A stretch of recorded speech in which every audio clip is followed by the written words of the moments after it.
দক্ষিণাঞ্চলে চিংড়ির উৎপাদন বাড়লেও 2025-2026 অর্থ বছরে কমেছে হিমায়িত চিংড়ি রপ্তানি।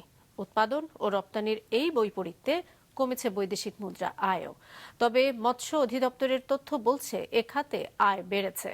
এস এম মিলনের ছবিতে মোস্তফা জামালের রিপোর্ট। দেশের অন্যতম প্রধান বৈদেশিক মুদ্রা অর্জনকারী পণ্য হিমায়িত চিংড়ি 2024-25 অর্থ বছরে দক্ষিণাঞ্চল থেকে রপ্তানি হয়েছিল 19,500 টন, যা থেকে আয় হয় 208 মিলিয়ন মার্কিন ডলার। কিন্তু সদ্য সমাপ্ত 2025-26 অর্থ বছরে রফতানি নেমে এসেছে 17,200 টনে, আয় হয়েছে 186 মিলিয়ন মার্কিন ডলার। অর্থাৎ বছরের ব্যবধানে রফতানি প্রায় 2,000 টন এবং বৈদেশিক মুদ্রার আয় 22 মিলিয়ন মার্কিন ডলার কমেছে।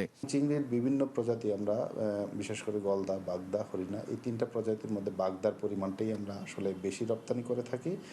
এই বাগদার পরিমাণও আসলে এই অর্থ বছরে কমেছে।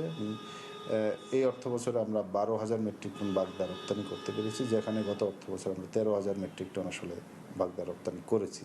গত অর্থ বছরে আমাদের যে মৎস্যপণ্য আমরা রপ্তানি করেছি ইন টোটাল আমরা 34,000 মেট্রিক টন আমরা রপ্তানি করতে পেরেছি। এই অর্থ বছরে সেটা দেখা যাচ্ছে যে আমরা 35,000 মেট্রিক টন রপ্তানি করতে সক্ষম হয়েছে। এবং ভ্যালুর দিক থেকে চিন্তা করলে আবার দেখা যাচ্ছে যে গত অর্থ বছরে আমরা 259 মিলিয়ন মার্কিন ডলার আসলে রপ্তানি আয় করতে সক্ষম হয়েছে, যেখানে এই অর্থ বছরে 250 মিলিয়ন মার্কিন ডলার আসলে আমরা রপ্তানি আয় করতে পেরেছি।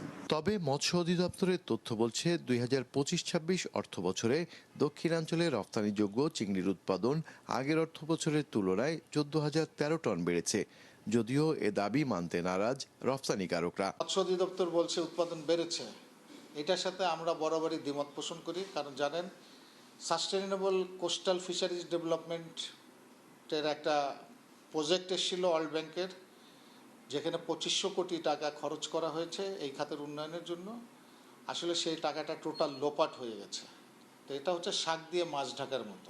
অপ্রচলিত রপ্তানি পণ্য হিসেবে 2025-26 অর্থ বছরে চিংড়ির খোসা ও সাদা মাছের আঁশ রপ্তানি হয়েছে 975 টন।